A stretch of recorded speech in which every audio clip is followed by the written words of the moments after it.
명절을 지나고 또 이렇게 일상으로 돌아왔는데 여러분 계획했던 것들 방금 전에도 기도했지만 가을에 열매 많이 맺으실 수 있기를 다시 한번 주님의 이름으로 축원합니다.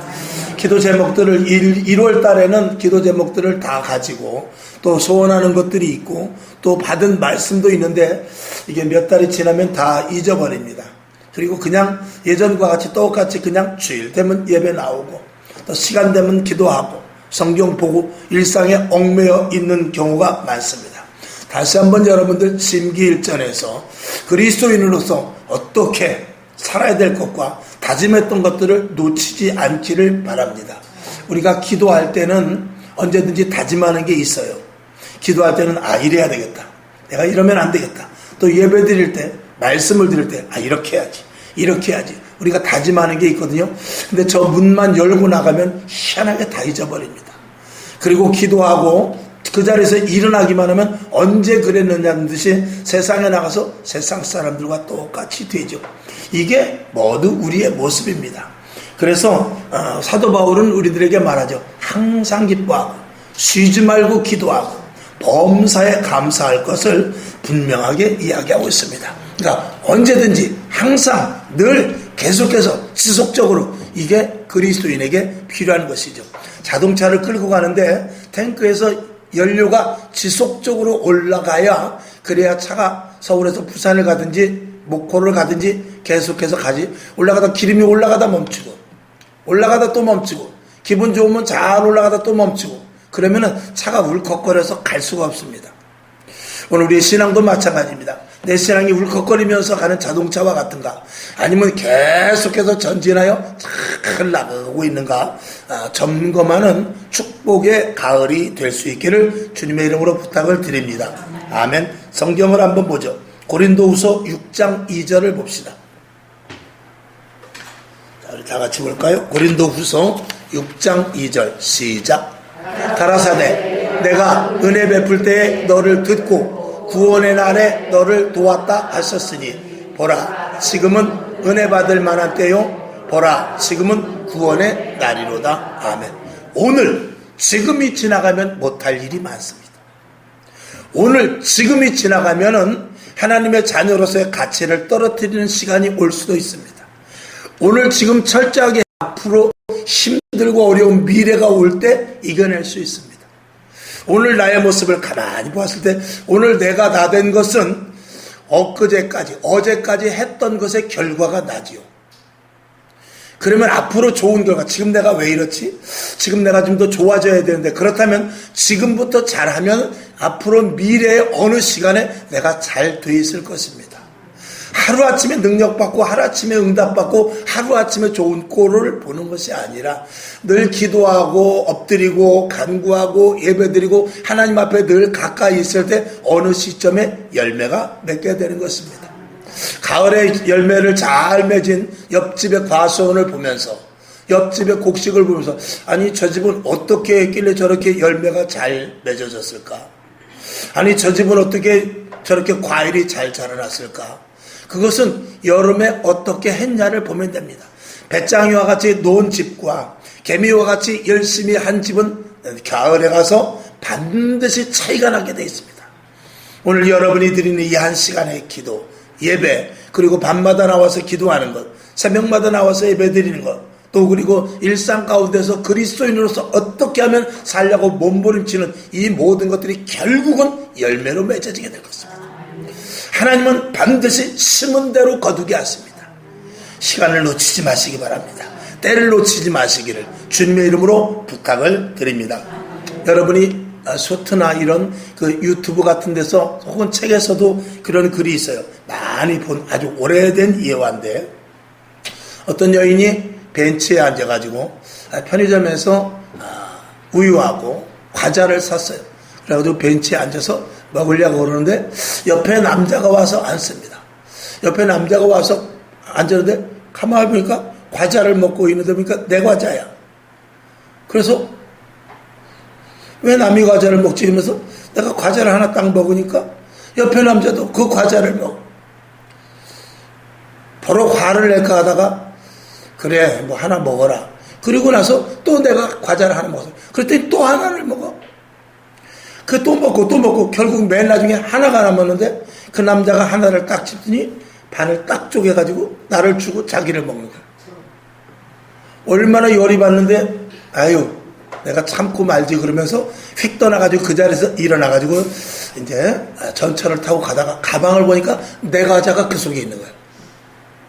그 남자가 나랑 똑같은 과자를 가지고 먹고 있었던 거죠.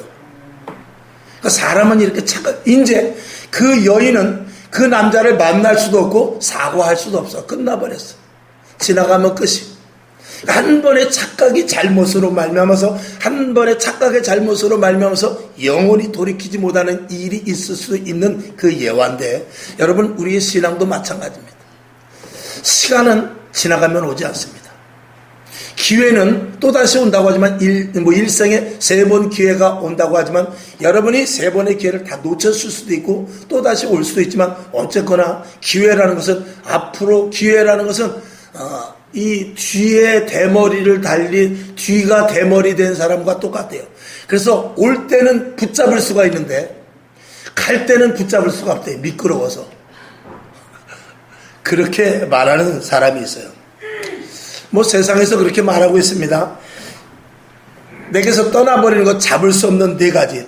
첫 번째로는 내 손에서 던져버린 돌, 그리고 내 입에서 떠난 말, 그리고 내게 주어진 기회와 그리고 흘려버린 시간. 이 4가지는 절대로 회수될 수 없다고 그래요. 여러분 오늘 이 드리는 예배, 오늘 이 드리는 예배는 다시는 드릴 수 없습니다. 만약에 내일이 주어진다면 또 드리는 것이고 오늘 저녁 예배가 주어진다면 드릴 수 있지만 오늘 저녁에 어떻게 될지 내일 어떻게 될지 내년을 보장할 수 없는 게 우리의 인생인 것입니다. 기회는 날마다 주어지는 것이 아니지만 기회가 주어졌을 때를 놓치는 사람은 가장 어리석은 사람입니다. 오늘 여러분 신앙의 믿음의 기회를 놓치지 마시길 주님의 이름으로 축원합니다. 오늘 성경 본문에 다니엘이 나오고 다니엘의 3 친구가 나옵니다. 그들은 사자굴에도 들어갔고 그리고 풀무불에도 들어갔습니다. 그를 그 시간을 피할 수가 있었다 그 말이에요. 다음으로 넘길 수도 있고 한 번은 회개하고 넘어갈 수 있지만 그런 생명이 걸린 그 문제에 대해서 그는 그 시간을 피하지 않았어요. 다니엘에게 사자굴을 피할 수 있는 기회가 있었지만 그는 피하지 않았어요. 또 다니엘의 3 친구에게 풀무불을 피할 수 있는 기회가 있었지만 그는 그것을 피하지 않았어요. 그리고 기꺼이 그 시간을 받아들였어요. 그리고 그들은 총리들 가운데 그리고 그 청년들 가운데 바벨론으로 포로로 끌려온 여러 많은 수십만의 그 청년들 가운데 으뜸이 되는 청년이 됩니다. 다니엘은 그 나라의 총리가 되었는데 그 한 번의 기회를 놓치지 않음으로 말미암아서 그가 총리가 되었는데 왕이 4번이 바뀌도록 총리를 합니다. 그 한 번의 생명의 기회를 통해서 놓치지 않는 기회를 생명을 정말 담보로 하는 기회였지만 그걸 놓치지 않았습니다. 여러분 기회를 절대 놓치지 마십시오. 여러분 성령 받은 사람 성령을 소멸하지 마시기 바랍니다. 은혜를 받은 자 은혜를 흘려버리지 마시기를 바랍니다. 말씀을 듣고 깨달은 자 그 말씀을 놓치지 마시기를 바랍니다. 기도하여서 다짐한 것 절대 흘려버리지 마시기 바랍니다. 오늘 이 시간에도 내가 생각나고 계획하는 것이 있어서 다시 한번 다짐하는 것이 있고 이렇게 신앙생활 해야 되겠다는 생각이 있으면 저 성전문을 열고 나가서 버리지 마시기를 주님의 이름으로 부탁을 드리는 것입니다. 기회는 단 한 번일 수밖에 없어요. 어떤 기회는 단 한 번밖에 없다 그 말이죠. 오늘 이 시간에 주시는 은혜는 오늘 이 시간에 주시는 은혜는 오늘 이 시간 주는 거예요. 다음에는 또 다른 은혜가 있을 것이고 그리고 여러분에게 심중을 찔러서 하나님께서 주시는 그 말씀이 언제나 같을 수는 없다라는 것입니다. 요즘은 이제 설교의 홍수 속에서 저도 이제 항상 말씀을 드렸듯이 외부 목사님들의 설교를 제가 일주일에 꼭 3편에서 5편 이상은 꼭 봅니다. 어떤 분이 그렇게 말씀을 하시더라고요. 목사님이. 그분도 참 아주 강직한 분인데 여러분이 설교가 듣고 아멘으로 하는 그 말씀을 정말 그 말씀을 달게 받아들이는 거 좋으나 그 말씀을 주의하라. 그리고 여러분 귀에 거슬리고 저 말씀은 나에게 굉장히 걸림이 된다는 말을 그 말씀을 받아들여라. 그러는 거예요. 나에게 지금 걸리는 말씀과 내게 찔려지는 그 말씀이 내 말씀이지. 지금 나에게 가서 아멘입니다. 좋습니다. 아이고 할렐루야. 그 말씀은 사실은 있어도 되고 없어도 되는 말씀일 수 있다는 거예요. 저도 마찬가지입니다. 저도 신앙생활을 하고 제가 목회를 하면서 하기 싫은 부분이 있어요. 정말 이런 것들은 좀 뺐으면 좋겠다는 그런 것들이 있습니다. 이렇게까지 해야 되는 거, 이렇게까지 해야 되는가 하는 그런 부분이 있는데 저도 그 말씀을 듣고 그것을 해야 되겠다. 힘들고 어렵고 꼭 이렇게까지 해야 되겠는가 하는 이렇게까지 해야 되겠는가 하는 그것을 하는 것이 그게 진짜 마지막 때 할 일이다. 남들이 다 하고 남들이 다 편하게 생각하고 남들이 그렇게 생각하는 것은 그거는 다 할 수 있는 거예요. 근데 남들이 하지 않고 나에게 주어진 정말 어렵고 힘들고 답답하고 그리고 꼭 하기는 해야 되지만 너무나 나에게 부담이 되는 일, 그런 일들이 정말 마지막 때 해야 될 일이라는 것을 제가 다시 한번 다짐을 하죠. 그래서 앞으로도 제가 목회를 하는 방향에 있어서 여러분이 저를 따라오는데 힘든 부분이 있을 수 있을 것입니다. 그러나 그 힘들고 어려운 부분이 있다 할지라도 어떨 때는 때로 똑같이 우리 사자굴에 들어가자 그럴 때가 있을 거예요. 때로는 우리 풀무불에 들어가자 그럴 때가 있을 거예요. 때로는 이 강을 한번 건너보자 그럴 때가 있을 것입니다. 서산을 한번 넘어보자 그럴 때가 있을 거예요. 그러나 그럴 때 여러분들이 무장되고 훈련된 자 그리고 하나님의 말씀을 언제든지 아멘으로 순종했던 자들은 거침없이 따라올 것이지만 내 생각과 내 계획이 서 있는 사람들은 절대로 따라오지 못할 것입니다. 그러니까 지난 주일 저녁에 말씀을 드렸듯이 신앙생활은 간단합니다. 내가 성령의 인도하심을 받아서 항상 성령의 사람들과 함께 성령으로 뭉친 사람은 어떤 힘든거 어려움이 있다 할지라도 같은 마음을 가지고 쉽게 갈 수가 있어요. 근데 성령의 사람이 아니고 육의 사람으로서 내 개인의 생각과 내 개인의 지식과 경험을 가지고 신앙생활을 하는 사람은, 즉 종교적인 신앙생활을 하는 사람은 그 성령의 인도하심에 따르는 무리에 절대 갈 수 없습니다. 그렇기 때문에 교회에서 그렇게 갈라지게 되는 거예요.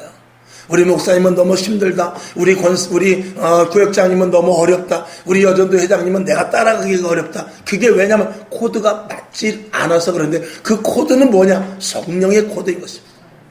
그러니까 성령의 사람은 반드시 성령으로 말미암아 하나가 되어서 한 길을 갈 수가 있지만 성령의 사람이 아니면은 절대로 따라갈 수도 없고 자꾸 거역되고 그리고 생각이 점점 멀어지게 되어 있습니다. 오늘 여러분 교회가 크든지 적든지 간에 한 뜻, 한 마음으로 가야 되는 것입니다.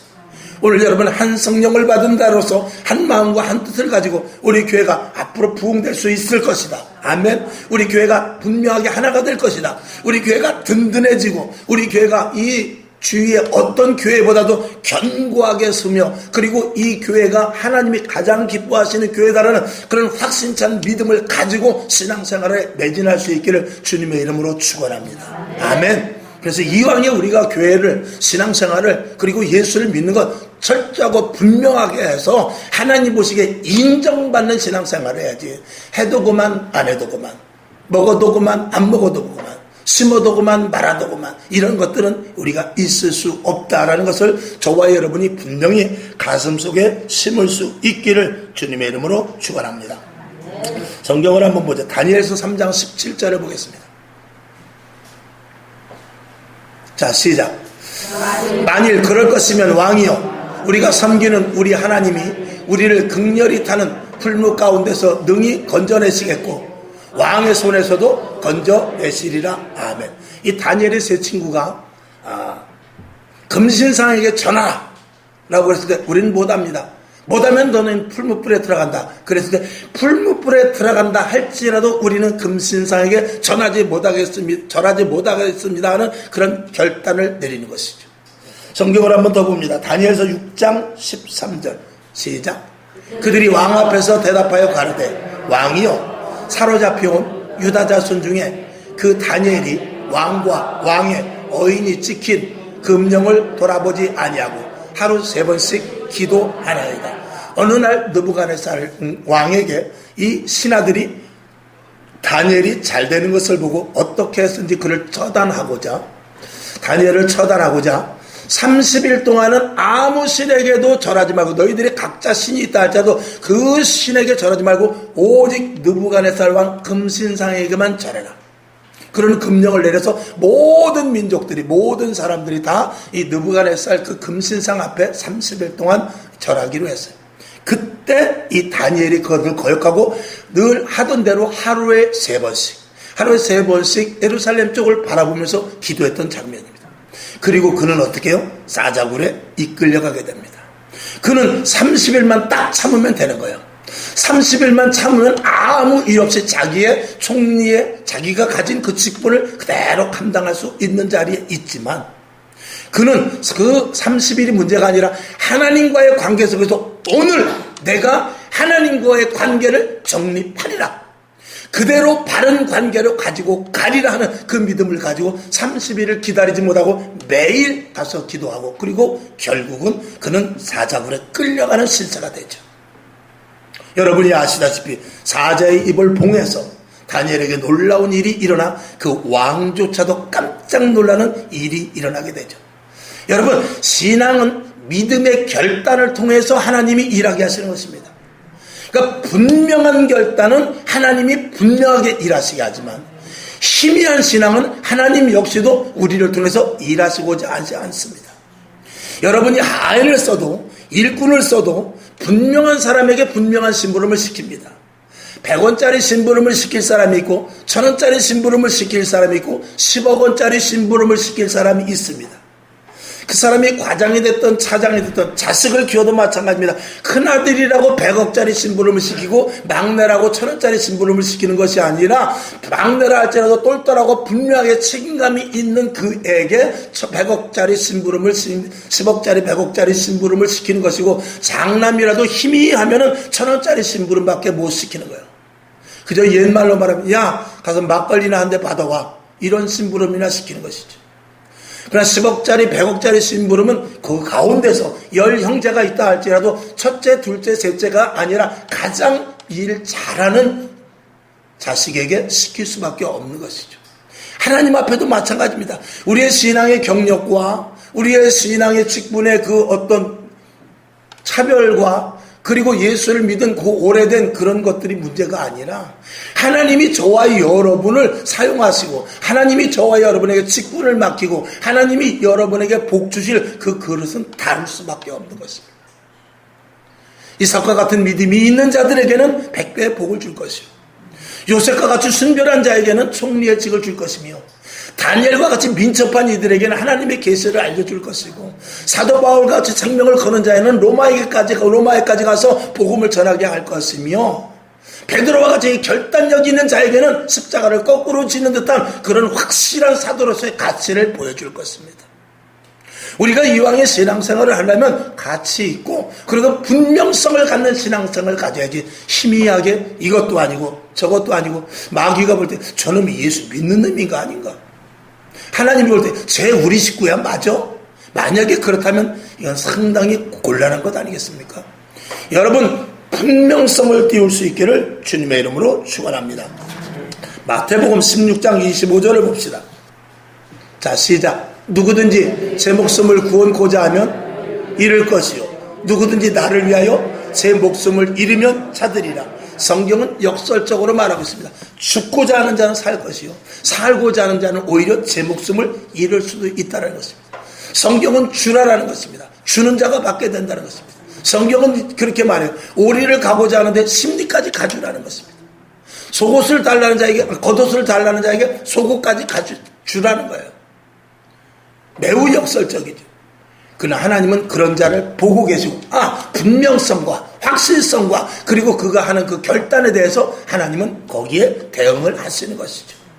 여러분, 신앙은 결단입니다. 신앙은 확실한 그 분별을 갖는 것입니다. 그것을 오늘 구별에 대해서 말씀을 하고자 하는 것입니다. 오늘 이 다니엘의 세 친구가 그런 결단을 할 수 있었던 것은 그 안에 주님으로 말미암아 충만했기 때문에 그래요. 그 안에 말씀으로 가득 찼기 때문에 그래요. 그 안에 여호와의 신으로 충만했기 때문에 그래요. 그는 성령 충만한 사람이라 그 말입니다. 여러분 안에 성령이 충만할 때 여러분의 거룩성에 대하여서 하나님이 일하시는 그 좋은 쪽에 대하여서 그리고 하나님이 원하는 자리에 갈 수 있는 것입니다. 내가 다른 생각을 가지고 있다면 내 마음은 다른 데로 가 있는 거예요. 내가 어떤 생각을 하느냐에 따라서 내 몸이 거기 가 있는 것입니다. 내가 어떤 마음을 갖고 있느냐에 따라서 내가 그쪽으로 가 있는 것이죠. 내가 만약에 우리 아내를 이렇게 대면하고 있으면서 내 마음속에 다른 미쓰리를 생각하고 있다면 나는 내 아내와 같이 밥을 먹지만 머릿속에 항상 어떤 생각만 하고 있냐? 미쓰리만 생각하게 될 것이고 결국은 어느 날 밤중에 몰래 나가서 미쓰리를 만나게 될 것입니다. 우리의 신앙도 마찬가지입니다. 오직 예수로 채워져 있느냐? 아니면 내 속에 일부분이 예수고 나머지는 다른 것으로 채워져 있느냐? 이건 우리에게 있어서 매우 중요한 것입니다. 성경을 다시 봅니다. 갈라디아서 1장 10절을 보죠. 시작.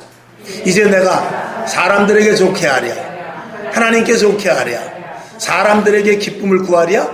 내가 지금까지 사람의 기쁨을 구하는 것이었다면 그리스도의 종이 아니니라. 아멘. 다니엘의 세 친구, 믿음의 선배들은 오직 하나님이 기뻐하시는 쪽으로 언제든지 가표를 던졌습니다. 하나님이 미워하고 하나님이 싫어하는 쪽에 대해서는 절대 불가. 그리고 하나님이 기뻐하시고 하나님이 좋아하는 일에 대해서 나는 그쪽에 가표 한 것이죠. 특별히 주의 종은 그래야 되죠. 특별히 주의 종은 하나님께서 주시는 말씀을 선포하라 했을 때 사람의 생각, 저 집사님은 이 말씀하면 안 되겠구나, 저 권사님은 이 말씀하면 시험 들겠구나, 저 성도님은 이 말이 아킬레스건이구나, 이것을 따지고 설교를 한다면 설교할 수 없습니다. 수술하는 의사가 집도를 하는데 예를 들어서 아이고 여기를 째면은 아프겠구나, 이쪽에 주사 놓으면 피가 날 텐데, 이 약을 먹으면 굉장히 쓸 텐데, 그거 걱정하면 환자 다 죽입니다. 과감하게 마취를 할 것은 하고 찔릴 것은 찌르고 도려낼 것은 도려내는 것이 이 의사의 결단이죠. 만약에 그렇게 하지 못하면 환자가 볼 때는 의사 선생님 참 좋을지 모르지만 죽는 겁니다. 좋은 의사가 아니라 잘하는 의사를 만나야 되거든요. 우리 하나님 앞에 우리 죄종도 마찬가지입니다. 하나님 앞에 제가 여러분에게 좋은 목사가 아니라 바른 목사가 되어야지. 좋은 목사가 됐다간 함께 다 지옥 가는 그런 길밖에 없다 그 말입니다. 로마서 8장 5절부터 7절을 봅시다. 시작. 육신을 쫓는 자는 육신의 일을, 영을 쫓는 자는 영의 일을 생각하나니. 6절. 육신의 생각은 사망이요 영의 생각은 생명과 평안이니라. 7절. 육신의 생각은 하나님과 원수가 되나니 이는 하나님의 법에 굴복지 아니할 뿐 아니라 할 수도 없음이라. 아멘. 언젠가 예화를 들었죠. 벌은 화장실에 갈 수가 없습니다. 근데 똥파리는 꽃밭이 그렇게 싫습니다. 그래서 벌을 화장실에 변소에 갖다 놓으면 아우 냄새 때문에 살질 못하고 거기서 빨리 뛰쳐나오고 거기서 나오면 아이고 내가 죽을 뻔했네. 근데 똥파리는 그렇잖아요. 꽃이 많은 꽃밭에 갔다 오면 뭐야 뭐 이런 냄새가 다 있어. 이건 내가 싫어하는 거야. 난 이 냄새 싫어. 그리고 변소에 딱 들여다 놓으면 그렇지, 내가 원하는 냄새가 이거야.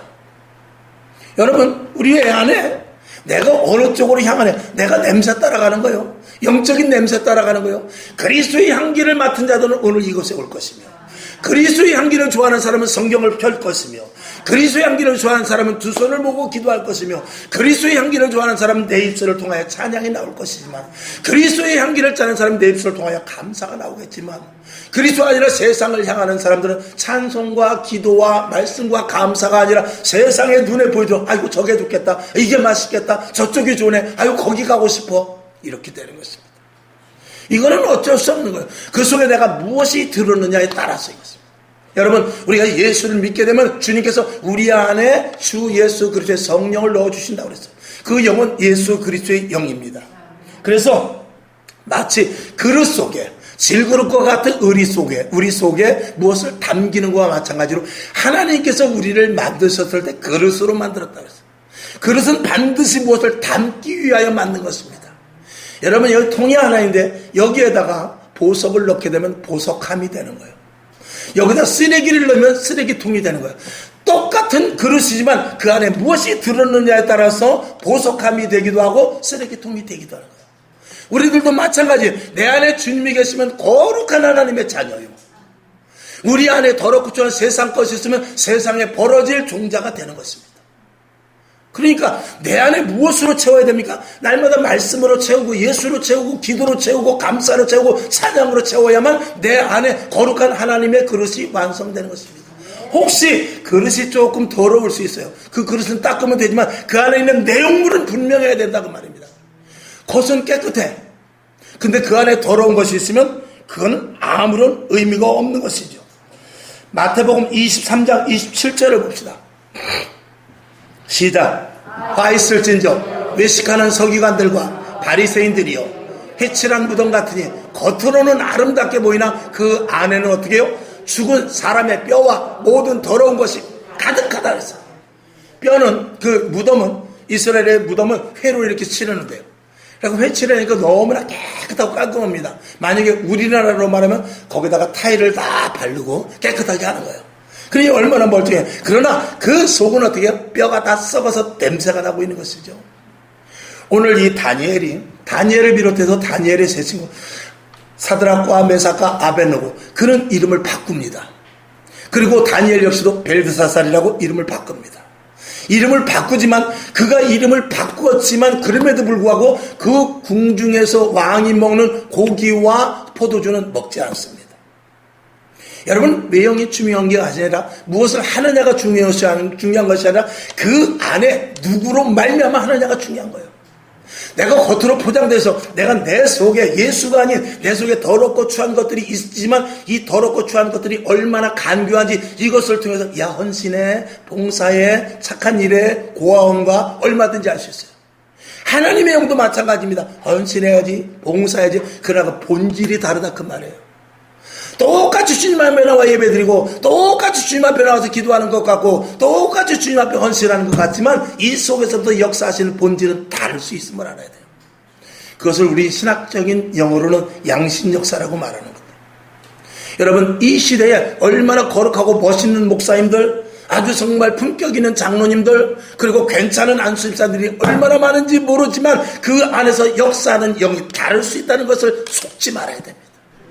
그것을 볼 수 있는 것이 분별이요. 그 안에서부터 역사하시는 것을 볼 수 있는 것이 분별인데 결국 그것을 어떻게 할 수 있느냐? 나무는 열매로 한다고 그랬어요. 그 열매라는 것은 어떻게 하느냐? 그 사람이 위급한 상황이 생겨보면 알아요. 그 사람의 정말 생명을 거는 문제, 자식의 문제, 돈의 문제, 권력의 문제, 명예의 문제, 그리고 내가 감당할 수 없는 정말 환난과 역경 앞에서 그때까지 주님을 놓치고 그때도 헌신봉사했던 것을 그대로 변함없이 하고 그때도 하나님을 찬미하고 그때도 하나님께 나가서 하나님께 예를 올리고 예배와 기도와 말씀이 끊어지지 않는다면 그 사람은 진짜지만 목사님이 이럴 땐 이러면 안 되죠. 목사님 그거는 옛날 얘기고요. 목사님이 아니 형편과 사정이 이런데 어떡합니까? 아이고 목사님 이거는 이럴 땐 아닙니다라고 해서 정말 위급한 상황, 힘든 상황, 자기 자신이 불리한 상황, 그리고 물질에 건강에 환경에 자녀에 이런 문제가 엮여서 너무나 큰 문제가 나의 신앙을 잡아먹을 듯한 그런 문제 속에서 내가 헤매고 있지만 그 사람은 그동안 했던 의나 헌신이나 봉사나 모든 것들은 다 예수 그리스도에서 한 것이 아니라 자기의 의로 한 것입니다. 그게 당장은 발견되지 않지만 결국에 가서는 열매로 발각이 되게 될 것입니다. 그래서 마지막 때는 점점 제가 늘 드리는 말씀대로 마지막 때는 별을 익힐 때는요 거름을 주질 않습니다. 이제 가을에 햇빛만 계속 쬐요. 거름 주지 않습니다. 풀도 매지 않습니다. 햇빛만 계속 쬐입니다. 왜? 진짜 알곡인가 축제인가 가라진가 그걸 보려고 그러는 거죠. 앞으로 점점 환란이 다가옵니다. 성경은 그렇게 말합니다. 거짓 그리스도가 나타나고 켜처에 기근이 있으며 지진이 나타나고 질병이 있고 서로 이웃을 잡아주고 등등 여러 가지 어려운 환난과 고통이 오는데 그게 어떻게 재난의 이제 시작이라는 것입니다. 진짜 재난이 오면 해와 별과 이런 것들이 빛을 잃을 때가 있다고 그래요. 그런 이 시작 속에서 하나님은 계속해서 이제 알곡과 축정이를 가리는데 여러분 거기서 견뎌낼 수 있겠느냐? 그 견뎌낼 수 있는 것은 서두에 말씀을 드린 대로 오늘까지 믿어왔던 신앙의 열매가 있는데, 오늘까지 내가 했던 믿음의 열매가 그대로 나타날 것인데, 철저하게 훈련되고 신앙에 대해서 매진했던 이들은 어떤 환난과 역경이 온다 할 때도 뿌리 깊은 나무가 흔들리지 않듯이 넘어지지 않을 것이거니와, 오늘 좀 더 자자, 오늘 좀 더 졸자, 오늘 대충 믿어야지, 다음에 좀 더 하지 했던 사람은 그 다음에 엉뚱한 일이 생겼을 때 감당하지 못하는 일이 일어나는 것은 당연한 일 아니겠습니까?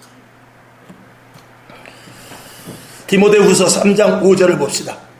시작. 경건의 모양은 있으나 경건의 능력을 부인하는 자니 이 같은 자들에게서 내가 돌아서라. 어떻게 이름을 바꿀 수 있어? 어떻게 다니엘리가 이름을 바꿀 수 있냐? 어떻게 다니엘의 새 친구 너희가 그 바벨론식 이름으로 바꿀 수 있냐? 이렇게 질타하기보다는 그들은 이름은 바꿨지만 사자굴에까지 들어간 자요. 그들은 이름은 바꿨지만 풀무불뿐만이 아니라 그 어떤 힘든과 어려움, 그 모든 모함하는 사람들 가운데서도 오직 예수 그리스도, 즉 여호와 하나님만 붙잡았던 신앙인들이 될 수 있었던 것입니다. 우리는 외형을 잘 치중하려고 그래요. 나는 집사야, 나는 장로야, 나 한수입사야. 그래도 나 요즘도 남전도 회장이야, 내가 그래도 목사가 된지 얼마 된지, 이것이 중요한 게 아니겠습니까? 그 내면 속에서 분명히 하나님이 일하시는가, 그 내면 속에서 성령님이 분명히 일하시는가, 이게 더 중요한 것입니다. 거룩은 어디서부터 나오냐? 내면에서부터 나오는 것입니다. 다시 조금 전으로 돌아가서 내 안에 보석이 있으면 그 그릇은 보석함이 되는 거예요. 내 안에 쓰레기가 있으면 내가 겉으로 아무리 치장을 해도 쓰레기통 유한낙서 같아 닦고 모여, 그래도 그 안에 쓰레기를 놓으면 그건 쓰레기통이 되는 거예요. 저와 여러분의 주 예수 그리스도의 신령한 것, 그리고 하나님의 약속하신 약속의 말씀, 그리고 거룩함에 참여되고자 하는 하나님을 사랑하는 진정한 그런 성령의 충만한 은혜를 가진 마음이 있을 때 그게 진짜 하나님의 사람이 되는 것입니다. 그러면 그 속에 있는 것이 나오는 거예요. 내가 저 사람을 미워하고 저것을 싫어하고 저것을 내가 증오한다 그러면 언젠가는 위기에는 그게 나와요. 그러나 저 사람을 좋아하고 저 일을 기뻐하고 이 일을 하고 싶어 했을 때는 처음에는 기회가 주지 않지만 기회가 줄 때는 그게 확 나와버리는 것입니다. 그 속에 무엇이 드러느냐에 따라서 열매와 같이 나오게 되어 있습니다. 오늘 여러분의 신앙을 점검해 보시기 바랍니다. 여러분 안에 거룩하신 예수님이 계신가? 여러분 안에 거룩하신 성령님이 계신가? 그래서 위급하고 힘들 때 내 속에서부터 예수가 나오는가, 거룩이 나오는가, 하나님의 자녀로서 분별을 하는가, 하나님의 자녀로서 내가 분명하게 결단을 하는가, 매우 중요합니다. 우리는 그냥 예수 믿는 게 아니에요. 그냥 교회 다니는 게 아닙니다. 그냥 신앙생활하고 천국을 보너스를 받는 게 아닙니다. 우리 안에 반드시 예수가 계셔서 그 예수가 내 속에서부터 드러나야 그 가치가 분명하게 있는 것이죠. 성경을 한 절로 보겠습니다. 마태복음 10장 28절. 자, 시작. 몸은 죽여도 영혼은 능히 죽이지 못하는 자들을 두려워하지 말고 오직 몸과 영혼을 능히 지옥에 멸하시는 자를 두려워하라. 아멘. 분명하죠. 우리는 믿음과 신앙 결론으로 말씀을 드릴 때 내 신앙과 믿음이 자녀 때문에 변질된다면 안 돼요. 내 신앙과 믿음이 물질 때문에 좌우로 치우치면 안 돼요. 내 신앙과 믿음이 환경이 너무 어려워서 그 신앙과 믿음이 내가 바뀌어져 버린다면 그건 신앙 아닙니다. 내 믿음과 신앙이 나에게 어떤 압박, 질병, 그리고 내가 정말 말할 수 없는 괜히 어떤 사람은 기분 나빠서 신앙을 틀어버린 사람도 있어요. 그 기분 때문에 천국과 지옥을 갈라요? 그렇게 된다면 우리의 신앙은 분명한 하나님의 자녀로서의 가치 있는 신앙은 될 수가 없는 것입니다. 만약에 내가 급한 일이 생겨서 이건 정말 급한 일이야. 그래서 교회고 뭐고 예배고 뭐고 안 돼. 만약에 그런 일이 생긴다면 그 사람은 이미 신앙 자체가 틀린 거예요. 신앙은 신앙보다 더 급한 일은 없는 거예요. 예배, 기도, 말씀보다 더 급한 일은 없다라고 전제를 해놓는 사람이 그 사람이 어떤 일이든지 해결해 나갈 수 있는 힘도 갖게 되는 거예요. 이 문제가 더 크고 아니 교회가 문제가 아니라 지금 이게 문제지, 아니 신앙이 예배가 문제가 아니라 이게 문제지 했을 때 그 문제에 반드시 얽매이게 됩니다. 그것을 이기는 자가 예수님의 말씀대로 내가 세상을 이기었노라 하는 그 말씀을 받은 자가 되는 것입니다.